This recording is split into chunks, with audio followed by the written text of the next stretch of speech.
నమస్తే, welcome to NH TV. పాకిస్తాన్లో ప్రధాన నగరాలైనటువంటి లాహోర్, రావల్పిండి అలాగే కరాచీలో వరుసగా దాడులు జరుగుతున్నాయి. ముఖ్యంగా రావల్పిండిలో ఉన్నటువంటి రక్షణ వ్యవస్థను మన భారత సైన్యం మటాష్ చేసింది, నేలమట్టం చేసింది. అలాగే పాకిస్తాన్ కూడా భారత్లో ఉన్నటువంటి 15 నగరాలను టార్గెట్ చేస్తూ దాడులు చేయడానికి ప్రయత్నం చేసింది, కానీ ఫెయిల్ అయింది. మొత్తం మన వాళ్ళ మధ్యలోనే ఇంటర్సెప్ట్ చేయడం జరిగింది. పాకిస్తాన్లో ఏ క్షణం ఎక్కడ ఏ నగరంలో దాడి జరుగుతుందో తెలియనటువంటి పరిస్థితి నెలకొంది. మరోపక్క బలూచిస్తాన్ లిబరేషన్ ఆర్మీ పాకిస్తాన్ ఒక ట్రక్ మీద వెళ్తూ దాడి చేసింది. ఆ దాడిలో 14 మంది పాకిస్తాన్ సైనికులు చనిపోయారు. ఇలా వరుసగా పాకిస్తాన్ మీద అటాక్స్ జరుగుతున్నాయి, దాడులు జరుగుతున్నాయి. నిస్సహాయ స్థితిలో పాకిస్తాన్ ఉన్నట్టుగా కనిపిస్తోంది. అసలు పాకిస్తాన్లో తాజా పరిస్థితి ఎలా ఉంది, నెక్స్ట్ ఏం చేసేటువంటి అవకాశం ఉంది, ఈ అంశాల మీద మనం మాట్లాడదాం. నాతో స్టూడియోలో అందుబాటులో ఉన్నారు సీనియర్ జర్నలిస్ట్, రాజకీయ విశ్లేషకులు సురేష్ కొచ్చిరెడ్డి గారు. సురేష్ గారు నమస్తే. నమస్కారం అండి. చాలా లేటెస్ట్ హ్యాపెనింగ్స్ జరుగుతున్నాయి, మినిట్ టు మినిట్స్ చాలా అప్డేట్స్ వస్తూ ఉన్నాయి. నిజం చెప్పాలంటే పాకిస్తాన్లో ఏం జరుగుతుంది అసలు? ఒక స్టూడియో నుంచి ఒక స్టూడియోకి వచ్చేదాకా మారిపోతుంది, సిచ్యువేషన్ మారిపోతుంది అనమాట. అక్కడ చెప్పింది ఇక్కడ చెప్పలేకపోతున్నాం. నిన్న రాత్రి భారతదేశంలోనే 15 సిటీస్ మీద పాకిస్తాన్ దాడి చేశారు. చేయడానికి ట్రై చేసింది, దాడి ట్రై చేశారు. కానీ వాళ్ళు యూజ్ చేసిన మిసైల్స్ కానివ్వండి అన్నీ ఇంటర్సెప్ట్ చేశారు. మన S-400 అని చెప్పి, అది కాకుండా air to air defence system చూసుకున్నారనమాట. S-400 అని మన రష్యా దగ్గర నుంచి తీసుకున్న యాంటీ మిసైల్, అది తీసేస్తుంది కవరేజ్ అనమాట కంప్లీట్గా. It will take care of any incoming మిసైల్ని చూసుకుంటుంది. అది స్ట్రైక్ డౌన్ చేస్తుంది. మన ఇజ్రాయెల్ దగ్గర ఐరన్ డోమ్ ఉన్నలాగానే వాళ్ళ దగ్గర డేవిడ్ స్లింగ్ అని ఒకటి ఉంది, పేట్రియట్ ఉంది. డిఫరెంట్ స్పీడ్స్కి డిఫరెంట్ డిస్టెన్స్కి చూసుకుంటుంది. మన దగ్గర S-400 రష్యా నుంచి 5 మనం కొన్నాం, 5 ఆర్డర్ ఇచ్చాం, దాంట్లో 3 మనకు వచ్చింది ఇప్పుడు దాకా. S-400 కూడా నిన్న రాత్రి చాలా మంచిగా పనిచేస్తుంది. ఒక్క దాన్ని కూడా మన దగ్గర వచ్చి బ్లాస్ట్ కాలేదు. ఇంటర్సెప్షన్ బాగా జరిగింది. కానీ ఇంకా ముందుకు ఎట్లా ఉంటుందో మనం చెప్పలేము. ఎందుకంటే వీళ్ళ దగ్గర ఎక్కువ మిసైల్స్ లేదు. వాళ్ళ దగ్గర ఉన్న మిసైల్స్ వాడుకొని వాళ్ళు అన్నీ ఉన్నది యుక్రెయిన్కి అమ్మేసుకున్నారు డబ్బుల కోసం. ఇప్పుడు వచ్చేది మిసైల్స్ అన్నీ టర్కీ నుంచి వస్తాయి. టర్కీ వాళ్ళ మిసైల్స్ వాడుతున్నారు, ఇప్పుడు చైనీస్ మిసైల్స్ వాడుతున్నారు కొన్ని. ఈ పరిస్థితుల్లో ఇప్పుడు జరిగే దాంట్లో మనం చూస్తుంది ఏంటంటే ఒక టెక్నికల్ వార్ జరుగుతుంది, టెక్నాలజీ వార్ అని చెప్పొచ్చు. తుపాకీలు కనిపించట్లేదు, మనుషులు తుపాకీలు తీసుకొని పరిగెత్తట్లేదు, ట్యాంకులు కనిపించట్లేదు, ఏం లేదు. ఎక్కడో ఎవరో కూర్చొని ఫైర్ చేస్తున్నారు, అది అక్కడ వెళ్ళి పడుతుంది. మనం చూసి ఆ రోజు ఫస్ట్ డే 7th రోజు when it happen, first attack జరిగిన మన పాకిస్తాన్ మీద దాడి చేసినప్పుడు అది ఎక్కడ వెళ్ళి పడ్డది, ఏం పడ్డది అని మన తర్వాత నెక్స్ట్ డే ప్రెస్ కాన్ఫరెన్స్లో తెలిసింది మనకు. ఎట్లా టార్గెట్ చేశారు, ఏం టార్గెట్ చేశారు, ఏం మిసైల్ వాడారని ఇప్పుడు దాకా చెప్పలేదు. బ్రహ్మోస్ వాడారంటున్నారు, చెప్పలేరు, వాళ్ళు చెప్తలేరు. పినాకా వాడారని చెప్తున్నారు, అది చెప్పట్లేదు. రఫేల్ ఎయిర్క్రాఫ్ట్ డెలివరీ సిస్టమ్, అది Rafale is only delivery system. ఇంకా స్కాల్ప్ అని చెప్పి ఇంకో మిసైల్ ఉంది, అది కూడా చాలా బాగా మంచి మిసైల్, అది కూడా వాడామని చెప్తున్నారు. కానీ దాని క్లారిఫికేషన్ ఇప్పుడు దాకా రాలేదు. డిఫెన్స్ మినిస్ట్రీ ఇవ్వరు కూడా ఇప్పుడు దాకా, ఎందుకంటే పాకిస్తాన్ తెలిసిపోయింది అనుకోండి, వాళ్ళు రాని కోసం ప్రిపేర్ చేసి రెడీగా ఉంటారన్నమాట. సో కాంబినేషన్ ఆఫ్ మిసైల్స్ వాడాం మనం. ప్రాబ్లం ఎక్కడ వస్తుందంటే ఇప్పుడు మన ఇజ్రాయెల్లో చూసాం, మొన్న కూడా ఇంత పెద్ద టెక్నాలజీ ఉన్న ఇజ్రాయెల్లో హూతీ వాళ్ళు ఫైర్ చేసిన ఒక మిసైల్ వచ్చి బెన్ గురియన్ ఎయిర్పోర్ట్ దగ్గర పడ్డది, మన టెల్ అవీవ్లో 2 రోజుల ముందు. ఫ్లైట్లన్నీ ఆపాల్సి వచ్చింది వాళ్ళకి, ఒక 6 గంటల సేపు. కానీ ఎందుకు అది? అదే టైంలో ఒక టైంలో మీకు గుర్తుంటుంది, 2-3 నెలల ముందు ఇరాన్ ఒకటేసారి 100 మిసైల్ ఫైర్ చేశారు. అది మొత్తం చాలా మిసైల్స్ ఇంటర్సెప్ట్ చేయలేకపోయారు, ఎందుకంటే ఒక లిమిట్ ఉంటుంది ఆ మిసైల్ ఇంటర్సెప్షన్. ఎందుకంటే ఇంటర్సెప్షన్ అంటే ఏంటంటే వాళ్ళు ఫైర్ చేసిన ఒక మిసైల్ని ఇక్కడ ఇంకో మిసైల్ వెళ్ళి ఇంటర్సెప్ట్ చేస్తుంది, అది దాన్ని వెళ్ళి డిస్ట్రాయ్ చేస్తుంది అనమాట. మిసైల్ వెళ్ళి కొట్టుకుంటుంది. అది మిస్ అయింది అనుకోండి, అది వచ్చి మనం ఏరియా మీద పడుతుంది. సో క్యాల్కులేషన్ అన్నీ కంప్లీట్లీ టెక్నాలజీ ఓరియంటెడ్ ఉంటుంది. అది దాని ఓన్ ట్రాకర్ ఉంటుంది, అది చూసుకుంటుంది మిసైల్ ఒకసారి ఫైర్ చేస్తుంది. మ్యాన్ బిహైండ్ ద మిషన్ చాలా ఇంపార్టెంట్. మనిషి కూర్చున్న ఒక టీం ఉంటుంది, దాని వాళ్ళకున్న ట్రైనింగ్ వాళ్ళకు ఉంటుంది. కానీ ఎప్పుడు ఏం జరుగుతుందో, ఒక మిసైల్ మిస్ అయితే కూడా మన దగ్గర వచ్చి 10 మంది రాగానే అందరూ మోదీ గారిని తిడతారు. అప్పుడు ఏంటిది అని చెప్పి, ఇప్పుడు అందరూ ఏమంటారు, ముందు పరంగం కాగానే మోదీ గారు ఎందుకు బాంబు వేయట్లేదని అడిగారు. మోదీ గారు బాంబు వేశారు, మీరు రెడీగా ఉన్నారా లాసెస్ యాక్సెప్ట్ చేయడానికి? మన వాళ్ళు లేరు. అది మన దగ్గర అదే ప్రాబ్లం. మన దగ్గర ఇప్పుడున్న జనరేషన్ వీళ్ళు ఒక యుద్ధం చూడలేదు ఇప్పుడు దాకా. కార్గిల్ చూసారు, కానీ కార్గిల్ ఎక్కడో జరిగిందని డైరెక్ట్ ఇంపాక్ట్ ఏం లేకుండా మనం ఇప్పుడు కూడా చాలా సేఫ్లో ఉన్నాం హైదరాబాద్ లాంటి ప్లేస్లో. ఇప్పుడు ప్రాబ్లం ఎక్కడ అమృత్సర్ కానివ్వండి, పఠాన్కోట్ కానివ్వండి, అంబాలా, భుజ్, ఇవాళ చూసాం అన్ని అటాక్ అక్కడ ఆ ఏరియాస్లో జరిగిందనమాట. అఖ్నూర్ కంప్లీట్ మన జమ్మూ కాశ్మీర్ నుంచి రాజస్థాన్ వస్తూ గుజరాత్ దాకా మొత్తం అన్ని ప్లేసెస్లో, పంజాబ్ అన్ని ప్లేసెస్లో దాడి జరిగింది. సో కానీ ట్రై చేశారు, కానీ వాళ్ళు సక్సీడ్ కాలేకపోయారు. దాని తర్వాత మనోళ్ళు రిటర్న్ ఫైర్ చేశారు ఇక్కడ నుంచి. And we use loitering munition. Loitering munition అంటే ఏమవుతుందంటే, ఇది మన తిరుగుతూనే ఉంటుంది మ్యూనిషన్. అది ఒక టార్గెట్ పెట్టేసి దాన్ని ఇడిసేస్తాం, కానీ ఆ టార్గెట్ మూవ్ అయింది అనుకోండి, లేకుంటే టార్గెట్ని చేంజ్ చేశారు వాళ్ళు, అక్కడికి ఇక్కడి నుంచి ఒక ప్లేస్ తీసుకెళ్లారు అనుకోండి. ఎస్పెషలీ ఇది లాంచింగ్ ప్యాడ్స్ ఉంటుంది, మీరు లెబనాన్లో చూసుంటారు, ఇజ్రాయెల్ వాడారు అది అగేన్స్ట్ ఇది ఆ ట్రక్ ఇక్కడిని తీసుకెళ్ళి ఇంకో ప్లేస్లో పెడితే ఇది వెళ్ళేది ఒరిజినల్ ప్లేస్ ఇక్కడ, కానీ నెక్స్ట్ ప్లేస్ అక్కడికి వెళ్ళిపోయింది అది. సో ఈ లాయిటరింగ్ మ్యూనిషన్ దగ్గర ట్రాకింగ్ సిస్టమ్ ఉంటుంది, దానికి లాటిట్యూడ్ లాంజిట్యూడ్ అన్ని ఇచ్చి ఉంటుంది, ఫోటోస్తో సహా ఇచ్చి. సో ఇట్ విల్ క్యాల్కులేట్ ఎక్కడికి వెళ్ళి కొట్టాలని చెప్పి. లాయిటరింగ్ మ్యూనిషన్ కూడా వాళ్ళు వాడాం మనం. దాంతోనే రావల్పిండి కానీ కరాచీ కానీ stock I think the third place Lahore మూడు చోట్ల మన భారత్ దాడి చేసిందా లేకపోతే రావుల్పిండి అటాక్ ఒకటే మనదా? రకరకాలుగా చెప్పుకోలేదు. మనం చేసాం. నాకు ఒకటే డౌట్ ఏంటంటే Karachi must have been done by navy. ఎందుకంటే కరాచీ మన INS Vikrant Bay of Bengal Arabian సీలో కూర్చుంది, అక్కడి నుంచి ఫైర్ చేయడానికి ఈజీగా ఉంటుంది. దాంతో పాటు డెస్ట్రాయర్స్ ఉంటారు. 3 చోట్ల డిఫెన్స్ సిస్టమ్ అయినా వాళ్ళది అదే 3 చోట్ల మనం ఏం డిస్ట్రాయ్ చేసాం? వాళ్ళ ఎయిర్ డిఫెన్స్ సిస్టమ్ అంటే రేపు మనం మిసైల్ ఫైర్ చేస్తే వాళ్ళకి డిఫెండ్ చేయడానికి ఏం లేదు, వాళ్ళ దగ్గర ఉన్న చైనీస్ ఎక్విప్మెంట్. మీరు ఆలోచించండి, ఫస్ట్ డే మనం ఫైర్ చేసినప్పుడు 7 టార్గెట్ నుంచి 9 టార్గెట్లకి మనం ఆల్మోస్ట్ 14 మిసైల్స్ వాడాం. ఓకే, దాంట్లో పినాకా ఉండొచ్చు, బ్రహ్మోస్ ఉండొచ్చు, స్కాల్ప్ ఉండొచ్చు, ఒక్కదాన్ని కూడా ఇంటర్సెప్ట్ చేయలేకపోయారు వాళ్ళు. మీకు గుర్తుంటుంది రాజుగారు, ఒక 3-4 సంవత్సరాల ముందు ఒక బ్రహ్మోస్ ఫైర్ చేసినాం మనం, మిస్ఫైర్ అయిపోయింది, పాకిస్తాన్లో వెళ్ళి పడ్డది. అది పంజాబ్ వైపు నుంచి ఎక్కడి నుంచో టెస్టింగ్ చేస్తున్నప్పుడు అది ఫైర్ అయిపోయింది ఆటోమేటిక్గా, అక్కడ వెళ్ళి పడ్డది. పాకిస్తాన్కి తెలియదు పడ్డది అని అక్కడ వచ్చి. మనం చెప్పాం వాళ్ళకి సారీ పడ్డదే, లక్కీలీ అది ఎవరు హ్యూమన్ హ్యాబిటేషన్ మీద పడలేదు, దాంట్లో పేలోడ్ కూడా లేకుండా, అంటే బాంబు లేదు, ఒకటి మిసైల్ ఉంటుంది, పెడితే కూడా 10 మంది తల మీద వచ్చి పడితే వాళ్ళు చచ్చిపోతారు వెయిట్తోనే.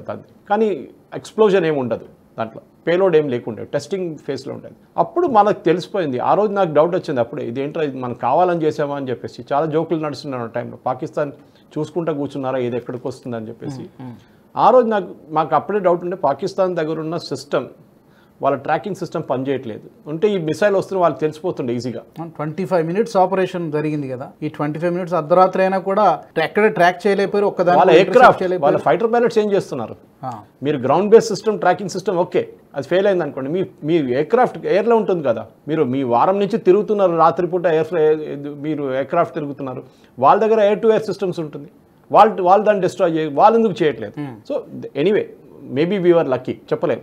మనం లేకుంటే 14 కాకుండా మనం 21 వాడు ఉంటాం, దాంట్లో 14 పనిచేసి ఉంటుంది. సో మనకు తెలియదు final, but we saw that we're destroyed it. Okay, అది పాకిస్తాన్లో ఉన్న టెర్రర్ క్యాంప్స్ని మోస్ట్ ఆఫ్ దమ్ మనం ధ్వంసం చేస్తాం. చాలా మంది లీడర్లు చనిపోయారు, ఇప్పుడు బయటకు వస్తున్నాయి, ఒకటి తర్వాత ఒకటి వస్తున్నాయి బయటికి. ఫస్ట్ రాహుల్ గాంధీ చెప్పినట్లు బాలకోట్ల చెట్లు కొట్టారని చెప్పారు చూడండి, అది కాదు. అక్కడ చెట్లు కూడా కొట్టలేదు, అక్కడ కూడా టెర్రరిస్ట్ చనిపోయారు, కానీ అక్కడ ఉన్న బాడీస్ దొరకలేదు వాళ్ళకి, ఎందుకంటే అక్కడ వాడిన బాంబులో అందరూ వేపరైజ్ అయిపోయారు, మీకు బోన్స్ కూడా దొరకదు. అట్లాంటి బాలకోట్లు జరిగిన అటాక్ అనమాట మన ఇండియన్ ఎయిర్ ఫోర్స్ చేసింది. కానీ ఇక్కడ డైరెక్ట్ ఫిజికల్ అటాక్ ఉండే, అది మిసైల్స్తో వాడారు. మన ఎయిర్క్రాఫ్ట్ ఒక్కటి కూడా ఎంటర్ కాలేదు పాకిస్తాన్లో, మిసైల్స్తో చేశారు. ఎయిర్క్రాఫ్ట్ డెలివర్ చేశారు మిసైల్స్ని. ఓకే, అంటే బార్డర్ దగ్గర వచ్చి నిలబడి కోఆర్డినేట్స్ పెట్టేసి పంపించేశారు దాన్ని, రిటర్న్ బేస్కి వెళ్ళిపోయారు. మన బాలకోట్కి దీనికి డిఫరెన్స్ ఏంటంటే, బాలకోట్లో మన దగ్గర రఫాల్ లేకుండే, so we had to enter Pakistan. అది మన సుఖాయ్ కానివ్వండి, మిగతా ఎయిర్క్రాఫ్ట్ యూజ్ చేసి కొన్ని మిక్స్ యూజ్ చేస్తాం. దాంట్లో ఒకటి Abhinandan MiG got shot down, అది ఇస్లామాబాద్ వైపు ఒక సెట్ పంపించాం, దాన్ని డికాయ్ అంటారు. అంటే పాకిస్తాన్ ఏమనుకున్నాడు, ఇస్లామాబాద్ మీద దాడి చేయడానికి ఇండియా వస్తున్నారని చెప్పి వాళ్ళు అన్ని ఎయిర్క్రాఫ్ట్ దాని వెంట పెట్టేశారు. ఆ మిక్స్ వెనక ఒక 5-6 మిక్స్ ఒకవైపు వెళ్ళిపోయింది, ఇక్కడేమో సుఖాయిస్ అండ్ జాగ్వార్స్ వెళ్ళిపోయింది ఇటువైపు. దీన్ని వాళ్ళు ట్రాక్ చేయలేకపోయారు, వెళ్ళి బాలకోట్ బాంబ్ చేసి మన వాళ్ళు వచ్చేసారు. ఇక్కడ ఒక మిగ్గు పోయింది మంది, Abhinandan bailed out and next day he was return back to India. అక్కడ కూడా లెసన్ ఉండే, ఈ రఫాల్ని ఆపడానికి ఎవరెవరు ట్రై చేశారు గుర్తుందా మీకు రాజుగారు? రాహుల్ గాంధీ, ఎన్ రామ్ హిందూ, ప్రశాంత్ భూషణ్, యశ్వంత్ సిన్హా, ఇట్లాంటి చాలామంది లీడర్లు, పొలిటీషియన్స్, మీడియా వాళ్ళు కలిసి ఈ రఫాల్ ఇండియాకు రాకుండా చూసుకున్నారు. రఫాల్ వస్తే ఇండియన్లో టెక్నికల్ బ్యాలెన్స్ మారిపోతుంది. ఒకటి మనం హషిమారా ఎయిర్ ఫోర్స్ బేస్ పెట్టాం, అది అరుణాచల్ ప్రదేశ్ వైపు ఒకటి పెట్టాం, ఒకటి లదాఖ్లో పెట్టాం, ఇంకొక స్క్వాడ్రన్ మనం పంజాబ్ వైపు పెట్టాం మనం 3. ఎందుకు? రాజస్థాన్ వైపు. సో వై ఈ రఫాల్ రాకుండా చూసుకున్నారు వీళ్ళందరూ అంటే, చైనాకి ఒక థ్రెట్, పాకిస్తాన్కి ఇంకా పెద్ద థ్రెట్. దానికోసం మీరు ఇప్పుడు ఆలోచించండి, ఎంత దేశద్రోహులు వీళ్ళు, రాహుల్ గాంధీ కానీ వీళ్ళు దానికోసం ఆపడానికి ట్రై చేశారు రఫాల్ని. లంచం తీసుకున్నారు, మోదీ అదానీ కాంట్రాక్ట్ ఇచ్చారు, అంబానీ కాంట్రాక్ట్ ఇచ్చారని చెప్పేసి లాస్ట్ సుప్రీంకోర్టు మొత్తం కొట్టుపడేశారు. So this time Rafale worked very well. రఫాల్తోని మనం వాడుకున్నాం, రఫాల్ని బార్డర్లో పెట్టి ఫైర్ చేసేసి that he's come back. Not an issue. మన దగ్గర 3 స్క్వాడ్లు ఉన్నాయి, 36 ఎయిర్క్రాఫ్ట్ ఉన్నాయి, అది కూడా ఒకటి కొట్టే పడేసారు, ఇక్కడ పడిపోయిందని చెప్తున్నారు. No confirmation, fake news, there no confirmation, nothing. ఎందుకంటే ఒక ఎయిర్క్రాఫ్ట్ పోయింది అనుకోండి, ఒక పైలట్ అయితే చనిపోయి ఉంటాడు, లేకుంటే బెయిల్అవుట్ చేసి ఉంటాడు, ఆ న్యూస్ బయటకు వస్తుంది ఎట్లయినా. ఓకే, కానీ మనం హైడ్ చేయం కదా, పాకిస్తాన్ లాగా కాదు మనం. ఓకే, వాళ్ళ ఫ్యామిలీస్ ఉంటారు, వాళ్ళు కూడా వరీడ్గా ఉంటారు, ఎక్కడ పోయిన మా హస్బెండ్, ఎక్కడ పోయిన మా తమ్ముడు పైలట్గా ఉన్నాడని చెప్పేసి. సరే, but end of the day ఈ వార్లో మెయిన్గా ఏం చూస్తున్నా అంటే టెక్నాలజీ గురించి. టెక్నాలజీ వాడుతున్నాం. ఇప్పుడు అగ్నివీర్ స్కీమ్ తీసుకొచ్చింది దీనికే రాజుగారు. అగ్నివీర్ తీసుకొచ్చిన చాలా ప్రొటెస్ట్, రాహుల్ గాంధీ ప్రొటెస్ట్ చేశారు, వీళ్ళందరికీ ఫుల్ టైం ఎంప్లాయ్మెంట్ ఎందుకు ఇవ్వట్లేదని చెప్పి. ఆర్మీ అనేది జాబ్ కాదు, ఆర్మీ అనేది కెరియర్ కాదు, ఆర్మీ అనేది సర్వీస్. అది మీకు షార్ట్ సర్వీస్ కమిషన్ ఇప్పుడు కూడా ఆఫీసర్స్ ఉన్నారు కదా, 5 సంవత్సరాలు పనిచేసి వెళ్ళిపోతారు ఆఫీసర్స్. వాళ్ళు మోస్ట్లీ మేజర్ లెవెల్ కూడా రారాలు. some of them come to major level, major నుంచి రిటైర్ అయిపోయి వాళ్ళు 5 years సర్వీస్ కమిషన్ చేసి వెళ్ళిపోతారు. వాళ్ళు ఎన్నో సంవత్సరాల నుంచి నడుస్తుంది, దానికి ఏం ప్రొటెస్ట్ లేదు. ఈ అగ్నివీర్ స్కీమ్లో అడ్వాంటేజ్ అంటే, ఒకటి మనం ఒక కొండ మీద ఎక్కాలంటే ఒక 21 సంవత్సరాల అబ్బాయి, ఒక 45 సంవత్సరాల ఒక మిడిల్ ఏజ్ మ్యాన్ ఎవరు ఎక్కుతారు ఫాస్ట్గా? ఆయనకి బీపీ షుగర్ అన్నీ ఉంటుంది. ఇక్కడ ఈడేమో పోరాడు యంగ్ ఫెలో, వీల్ క్లైమ్ టగడగడ ఎక్కిపోతుంది. దానికి అడ్వాంటేజ్. దానికోసం చైనా కానివ్వండి, యూఎస్ కానీ ఎవరైనా చూడండి, they have reduce the army, వాళ్ళ ఏజ్ రెడ్యూస్ చేసేసారు వాళ్ళు యంగ్స్టర్. ఇజ్రాయెల్లో మనకు అబ్బాయి 19 సంవత్సరాల ఒక అబ్బాయి చనిపోయిండు, ఆర్మీ సోల్జర్. ఆలోచించండి, that is how young they recruit అన్నమాట. సరే, దాని తర్వాత వాళ్ళు చాలా వాళ్ళకి సివిలియన్ లైఫ్లో ఎట్లా అడ్జస్ట్ చేస్తారో అదంతా 5 సంవత్సరాలు, అది డిఫరెంట్ బాల్కి. బట్ ఈ వచ్చే అబ్బాయిలు అమ్మాయిలు టెక్నాలజీ అడాప్ట్గా ఉంటారు. వాళ్ళకి కంప్యూటర్ రావడానికి వచ్చు, ఆ జనరేషన్లో వాళ్ళకి ఎక్కువ రాదు ఇంత. వాళ్ళు ఐటీ అయినా కానివ్వండి, ఇక్కడనే ఏదైనా బేసిక్ ఇంజనీరింగ్ కోర్స్ చేసి వస్తారు వాళ్ళు. వాళ్ళకి టెక్నాలజీ చేయాలంటే ఎట్లా వాడాలని వాళ్ళకి తెలుసు. ఎందుకంటే ఇదంతా ఇప్పుడు టెక్నాలజీ గేమ్. ఇప్పుడు ఒక సెట్ ఆఫ్ కంప్యూటర్స్ ముందు కూర్చొని, ఏదో ఒక బేస్మెంట్లో కూర్చొని, ఒక బంకర్లో కూర్చొని దాన్ని చేస్తున్నారు అనమాట. It is very important that ఈ ట్రైనింగ్ ఇక్కడి నుంచి army will no longer be numbers. ఇప్పటి నుంచి 16 లక్షల మందికి ఏం పనికిరాదు. Number is not a thing, quantity కాదు, quality is very important. Russia Ukraine వార్లో చూస్తున్నాం మనం. We have to have youngsters. మన దగ్గర ఈవెన్ 6 లక్షల మంది ఆర్మీ ఉంటే కూడా చాలు మనకి, బాగా పనిచేసుకుంటే 16 లక్షలు అక్కర్లేదు. But we need technologically trained youngsters. ఎందుకంటే tomorrow's war is not about 10 మంది మన పాత సినిమాలు చూసేటట్లా పరిగెత్తుకుంటే అయితే తుపాకీలు తీసుకుని, అది కాదు. ఇప్పుడు అయిపోయింది సెకండ్ వరల్డ్ వార్, దాని తర్వాత మన దగ్గర జరిగిన 71 కానీ 65 వార్ కానీ. మీరు అన్నట్టు ఈ టెక్నాలజీ వార్ జరుగుతోంది. ఈ టెక్నాలజీ విషయంలో Israel the number one and America కూడా ఉంది. ఈ ఇజ్రాయెల్ నుంచి కానీ అమెరికా నుంచి కానీ మనం ఏమైనా సహాయం ప్రత్యక్షంగా పరోక్షంగా ఏమైనా సహాయం తీసుకుంటున్నామా? Is it a secret? ఇవాళ యూజ్ చేసిన మిసైల్ మనం ఇజ్రాయెల్ దగ్గర నుంచి తీసుకున్నాం. పాకిస్తానే చెప్పారు ఆ మిసైల్ ఇజ్రాయెల్ మిసైల్ అని చెప్పారు వాళ్ళు. ఇజ్రాయెల్ ఏరోస్పేస్ ఇండస్ట్రీస్ తయారు చేసిన మిసైల్ అది. మనం వాళ్ళ దగ్గర కొనుక్కున్నాం మనం. ఎందుకంటే టెక్నాలజీ ట్రాన్స్ఫర్ కూడా ఉంటుంది. ఎందుకంటే మోదీ గారు ఇప్పుడు చాలా స్ట్రిక్ట్ దాంట్లో. మీరు కావాలంటే మాకు అమ్మండి, కానీ టెక్నాలజీ కూడా మాకు ఇవ్వాలి. ఆత్మనిర్భర్ భారత్ కింద తయారు చేస్తున్నారు. అది కాకుండా స్కాల్ప్ కానివ్వండి, మిగతా మిసైల్ అన్ని చాలా మట్టుకు మనం ఇప్పుడు మన దేశంలో తయారు చేస్తున్నాం. కానీ ఫస్ట్ సెట్ సెకండ్ సెట్ మనం తెప్పించుకుంటాం. ఇప్పుడు తెలియదు ఎప్పుడని. ఇప్పుడు S-400 చూడండి. S-400 అనేది చాలా పెద్ద సిస్టమ్. అది ఒక ట్రక్ పెద్ద, ఒక మినిమం ఒక 100 మీటర్ల ట్రక్ ఉంటుంది. అది అంత పెద్ద ట్రక్స్ అది. కానీ మనం ఇప్పుడు ఇండియాలో తయారు చేయాలి, రష్యన్స్ దగ్గర కాదు మేము ఎవరు తీసుకొని చెప్తే అది కాదు, టైం పడుతుంది తయారు చేయడానికి. మన దగ్గర కూడా అది చెప్తున్నాం. మన స్టార్టప్స్ ఏం చేస్తున్నారు, ఫుడ్ డెలివరీ కాదు మన ఇంపార్టెన్స్, ఫుడ్ డెలివరీ కూడా కావాలి, లేదని చెప్పట్లేదు. కానీ technology in aerospace, technology in army, armed forces కోసం ఉన్న రిక్వైర్మెంట్ ఏం చేస్తున్నారు. కాన్పూర్లో డిఫెన్స్ కారిడార్ ఒకటి ఉంది, మన దగ్గర కూడా ఒక డిఫెన్స్ కారిడార్ ఉంది హైదరాబాద్. స్టార్టప్స్ చేయాల్సింది. ఇజ్రాయెల్ చూసి నేర్చుకోండి. ఇజ్రాయెల్లో వాళ్ళ టెక్నాలజీ వైజ్ మన టైంలోనే వాళ్ళు కూడా ఇండిపెండెన్స్ వచ్చింది. Around the same time we got independence together. Israel ఎక్కడ వెళ్ళింది చూడండి టెక్నాలజీలో, ఎక్కడికో వెళ్ళిపోయారు వాళ్ళు కంప్లీట్గా. హై అండ్ టెక్నాలజీ మన ఇంకా లేదు అక్కడ. వాళ్ళు తయారు చేసినా కానీ ఐరన్ డోమ్ కానివ్వండి, డేవిడ్ స్లింగ్ కానివ్వండి, పేట్రియట్ కానివ్వండి, మిగతాని. సరే, అమెరికా కొంచెం హెల్ప్ చేస్తున్నారు వాళ్ళని, అది డౌట్ లేదు దాంట్లో. కానీ మా అమెరికా మనకు కూడా హెల్ప్ చేస్తున్నారు, మనకు కూడా ఆయుధాలు ఇస్తున్నారు, నో డౌట్. కానీ ఎన్ని రోజులు మనం బయట నుంచి ఆయుధాలు తెప్పించుకుంటాం? మనం కూడా ఏం చేయాలి దానికి? బికాస్ టుమారోస్ వార్, రేపు పాకిస్తాన్ ఫైట్ చేయాలంటే వీ నీడ్ టెక్నాలజీ అన్నమాట. అది చాలా important. And that is one of the biggest lessons. ఇంకా ఈ ఆపరేషన్ సింధూర్ ఇంకా కాలేదు. యాజ్ వీ స్పీక్ 5:30 సాయంత్రం ఒక ప్రెస్ బ్రీఫింగ్ కూడా ఉంది మినిస్టర్ ఆఫ్ ఎక్స్టర్నల్ అఫేర్స్. అంటే ఇంకా నడుస్తుంది. పాకిస్తాన్కి ఒక లెసన్ నేర్పియాల్సింది ఈసారి. బాస్, మీ దగ్గర ఇప్పుడు నుంచి మా దాంట్లో కాలు పెట్టారో, మా దాంట్లో చివరైన కాల్పు చంపారో, ఎవరిని చంపితే మేము మీ తల కోసిస్తాం. Simple. Mahatma Gandhi principle message వెళ్ళాలి. మహాత్మా గాంధీ ప్రిన్సిపల్ ఇప్పుడు అప్లై కాదు. నాన్ వైలెన్స్ లేదు, ఏ నాన్ సెన్స్ లేదు. ఈ చంప మీద కొడితే ఈ చంప చూపించాలి, ఈ చంప మీద కొడితే తల కోసిస్తాం. అది చేటూరు శంకరన్ నాయర్ చెప్పిన మెసేజ్ అది. That gentlemen who shook the empire. Okay, so this is exactly what I'm saying. We need to do this. ఇది చేయాల్సింది, ఇది చేస్తున్నది అది. కానీ ఒక లీడర్షిప్ రిస్క్ మోదీ గారు తీసుకున్నారు, చాలా ఇంపార్టెంట్. ఎందుకంటే ఏదైనా పోయిందనుకోండి, ఆ రోజు పోయిన మిసైల్స్లో 10 ఫెయిల్ అయింది అనుకోండి, మొత్తం బ్లేమ్ మోదీ గారి మీద వస్తుండే.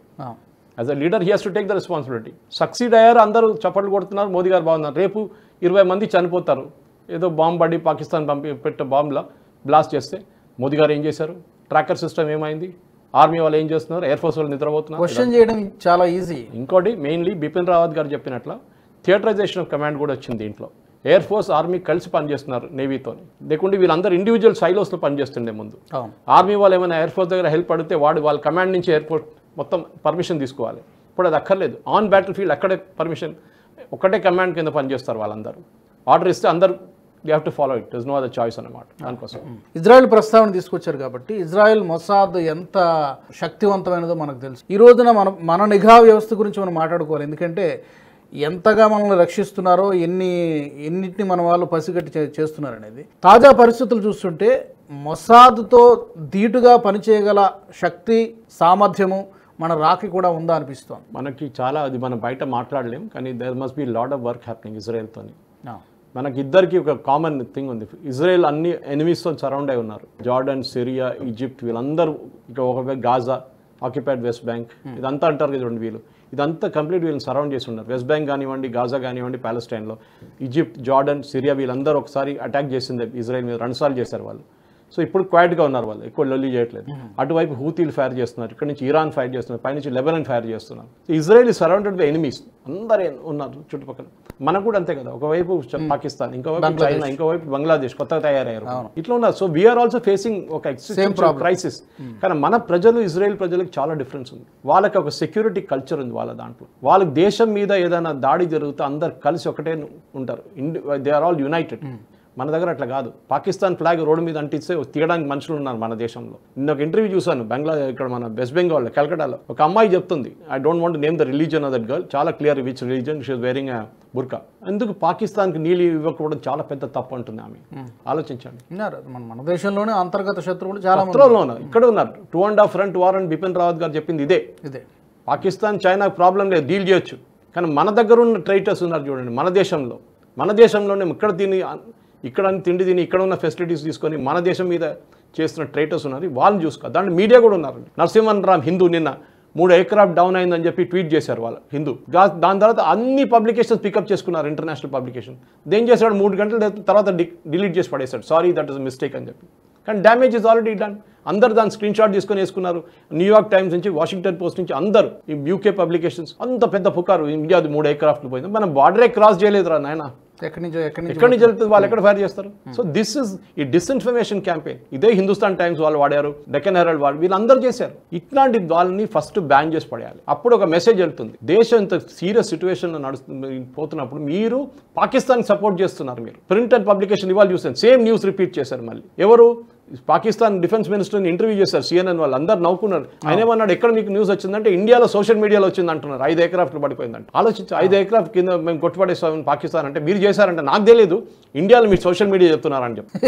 మన దేశంలో ఉన్నారు దేశద్రోహులు ఇక్కడ చాలా ఉన్నారు. ఇక్కడ వాళ్ళని పాకిస్తాన్ మనం డీల్ చేసుకోవచ్చు. ముందు చెప్పినట్లు you can easily deal with it. But ఈ దేశద్రోహుల్ని చాలా డేంజర్. ఇది ఈ అర్బన్ నెక్సల్స్ చాలా డేంజర్. బిఫోర్ కన్క్లూడింగ్, చివరిగా బలూచిస్తాన్లో రీసెంట్గా ఒక అటాక్ జరిగింది, చాలా పెద్ద అటాక్ జరిగింది. ముందు ఒక వీడియో కూడా రిలీజ్ చేశారు బలూచిస్తాన్ లిబరేషన్ ఆర్మీ, క్లియర్గా అదంతా వాళ్ళు చేయడము, పేల్చేయడం కూడా వాళ్ళు వీడియో తీసి పెట్టారు. ప్రతి 3-4 రోజులకోసారి ఇది ఒక అటాక్ జరుగుతుంది. ఏంటి బలూచిస్తాన్లో అసలు యాక్చువల్గా ఏం జరుగుతుంది? ఇంకా మీరు పాకిస్తానీ పాలిటిక్స్ అండర్స్టాండ్ చేస్తే రాజుగారు, బలూచిస్తాన్ ఒకవైపు ఖైబర్ పఖ్తూన్ఖ్వా, పంజాబ్, సింధ్, పాకిస్తానీ పంజాబ్ అండ్ సింధ్. దీంట్లో పాకిస్తాన్లో ఉన్న entire ruling elite, army, air force, navy, politicians, prime minister, president, వీళ్ళందరూ పంజాబ్ నుంచి వస్తారు. కొంచెం రేర్ కేసులో బయట ఉన్న వాళ్ళు ఉంటారు, సింధు వైపునో, లేకుంటే ఖైబర్ పఖ్తూన్ఖ్వా అసలు ఉండదు, ఎవరు ఉండరు. పష్తూన్ నుంచి ఇమ్రాన్ ఖాన్ ఒకరు ఉన్నారు అంతే. కానీ ఈ పంజాబీ ఎలీట్ కంట్రోల్ చేస్తున్నారు పవర్ మొత్తం పాకిస్తాన్లో. చూడండి, ఈసారి మనం కొట్టిందంతా పంజాబ్ మీద కొట్టాం 2 సార్లు, 2 లొకేషన్స్ ఆఫ్ పంజాబ్. ఈసారి first time that we hit first time మన 9 జరిగినప్పుడు. మిగతా అంతా మనం ఎప్పుడు పాకిస్తాన్ ఆక్యుపైడ్ కాశ్మీర్ మీద కొడుతుండే, ఈసారి పంజాబ్ మీద కొట్టాం. దాంట్లో ఒక మెసేజ్ ఉందండి. వాళ్ళకి షాక్ అదే, వాళ్ళకి అక్కడ నా పోతే పోయిందంటారు వాళ్ళు, పాకిస్తాన్ అక్కడ వస్తేదామని వాళ్ళందరూ అంటారు. కానీ ఇక్కడ మాకు ప్రాబ్లం, పంజాబ్ మీద కొట్టారా మీరు, మా ఏరియా మీద కొట్టి. దానికోసం చూడండి, ఇప్పుడు మనం ఇండస్ వాటర్ ట్రీటీ బంద్ చేయగానే వాళ్ళకి ఇంపాక్ట్ ఉంటుంది ఫస్ట్ పంజాబ్కి. వాళ్ళు సింధ్కి నీళ్ళు ఇయ్యారు అసలు. బలూచిస్తాన్ మర్చిపోండి. సో ఈ బలూచ్ ఆర్మీ కూడా ఎప్పటి నుంచో వీళ్ళ మీద దాడి చేస్తున్నారు, Balochistan Liberation Army. So Balochistan Liberation Army కొత్తదేం కాదు, వాళ్ళు ఎప్పటి నుంచో చేస్తున్నారు వాళ్ళు. సో డెఫినెట్గా వాళ్ళది నడుస్తూనే ఉంటుంది. కానీ వాళ్ళు మేము డైరెక్ట్ హెల్ప్ చేస్తున్నాం అంటే ఎస్ అండ్ నో 2 చెప్పొచ్చు. ఎందుకంటే మనకు డైరెక్ట్ ల్యాండ్ యాక్సెస్ లేదు వాళ్ళకి. వెళ్ళాలంటే మనం ఇరాన్ నుంచి వెళ్ళాల్సి వస్తుంది. బలూచిస్తాన్ నుంచి ఎంటర్ చేస్తే, సీ నుంచి ఎంటర్ చేస్తే పాకిస్తాన్ కొట్టేస్తారు, పాకిస్తాన్ మనమే దాడి చేస్తారు. They have right to it also, ఎందుకంటే వాళ్ళ ఎకనామిక్ కారిడార్ మనం యూస్ చేస్తున్నాం అని చెప్పి. కానీ ఇండైరెక్ట్ హెల్ప్ ఎస్ పాసిబ్లీ జరుగుతుందో అని చెప్పలేము. అటువైపు నుంచి తెహ్రీక తాలిబాన్ కొడుతున్నారు పాకిస్తాన్. మీరు మన ఈ పహల్గామ్ అటాక్ జరిగిన తర్వాత ఒక వారం తర్వాత మన ఒక డెలిగేషన్ కాబూల్కి వెళ్ళింది, మన ministry of external affairs, ministry of home defence నుంచి. ఎందుకు వెళ్ళారో నాకు తెలియదు. రేపు అక్కడి నుంచి వాళ్ళు దాడి చేస్తున్నప్పుడు పాకిస్తాన్ టెన్షన్ అయిపోతారు. ఇక్కడి నుంచి కొడుతున్నారు, విక్రాంత్ కొడుతున్నారు, సి నుంచి ఎక్కడేమో బలూచ్ వాళ్ళు కొడుతున్నారు, ఇక్కడ నుంచి టీటీపీ కొడుతున్నారు, ఇటువైపు ఇండియా కొడుతున్నారు అంటే వాళ్ళు అవుట్ అయిపోతారు కంప్లీట్గా. అది స్ట్రాటజీ. పాకిస్తాన్ దగ్గర డబ్బులు లేవు, $15 బిలియన్ ఉంది వాళ్ళ దగ్గర. ఒక 2 వారాలకి ఫ్యూయల్ కొనడానికి, క్రూడ్ ఆయిల్ కొనడానికి డబ్బులు ఉంది అంతే. ఒక లీటర్ పాలకి $130, బ్రెడ్కి $260 రేట్ అక్కడిక్కడ మారవచ్చు. కానీ ఆటా లేదు, కొట్టుకుంటున్నారు, సస్తున్నారు కొడుకులు. ఇప్పుడు నీళ్ళు బంద్ చేసేసాము, అయిపోయిందా? నీళ్ళు బంద్ చేయాలంటే ట్యాప్ ఆఫ్ చేయడం కాదు, మెల్లగా బంద్ అవుతుంది ఎట్లయినా. అప్పుడు పాకిస్తాన్ చూడండి, ఇట్లా బికమ్ ఒక సిరియాలో జరిగినట్లనే ఒక ఇంటర్నల్ స్ట్రైఫ్తోనే వాళ్ళే కొట్టుకొని వాళ్ళే వస్తారు. సివిల్ వార్ లాగా జరిగే డెఫినెట్గా జరుగుతుంది, దాని డౌటే లేదు. కానీ అక్కడ ఆర్మీ కంట్రోల్ ఉందని చెప్పి కంట్రోల్ చేసుకుంటారు వాళ్ళు. మార్షల్ లా తీసుకొస్తారు. దీనికన్నా ముందు కూడా జరిగింది అది. అయూబ్ ఖాన్ టైం నుంచి, పర్వేజ్ ముషర్రఫ్ నుంచి, దానికన్నా ముందు జియాలకు మనం అందరు చూసాం. వీళ్ళు ఎప్పుడు 3 సంవత్సరాలు కాగానే మళ్ళీ ఆర్మీ వచ్చి కూర్చుంటుంది. అదే ఈసారి కూడా జరగబోతుంది. చూద్దాం సురేష్ గారు, ఎవ్రీ మినిట్ కొత్త అప్డేట్స్ వస్తున్నాయి. I think many more blasts may happen in Lahore or Karachi or Rawalpindi, some other areas in Pakistan. We have to wait and see. Thank you so much for joining us. మరి అప్రకటిత యుద్ధం అయితే జరుగుతోంది భారత్ పాకిస్తాన్ మధ్య. ఇక్కడ ప్రధానమైనటువంటి నగరాల్లోనే భారత్ తాము ఏం చేయగలమో చేసి చూపించింది. పాకిస్తాన్ ప్రయత్నం చేసింది కానీ బొక్కబోర్ల పడింది. చైనా అండ ఉన్నా కూడా ఏమీ చేయలేమనేటువంటి విషయం ఇప్పటికే పాకిస్తాన్కి అర్థమైనట్టుగా కనబడుతోంది. ఈ వీడియో మీకు నచ్చినట్లయితే లైక్ చేయండి, షేర్ చేయండి, బెల్ బటన్పై క్లిక్ చేయండి. అలాగే Nationalist Hub NHTV group of ఛానల్స్ని సబ్స్క్రైబ్ చేసుకోండి. జై హింద్. ఈ వీడియో మీకు నచ్చినట్టయితే లైక్ చేయండి, 10 మందికి షేర్ చేయండి. అలాగే కామెంట్ల రూపంలో మీ అభిప్రాయాలను మాతో పంచుకోండి. Nationalist hub group of channels ను సబ్స్క్రైబ్ చేసుకుని తెలుగునాట జాతీయవాద జర్నలిజాన్ని ప్రోత్సహించండి. ఈ వీడియో కింద ఉన్న బెల్ ఐకాన్ పై క్లిక్ చేయడం మర్చిపోవద్దు.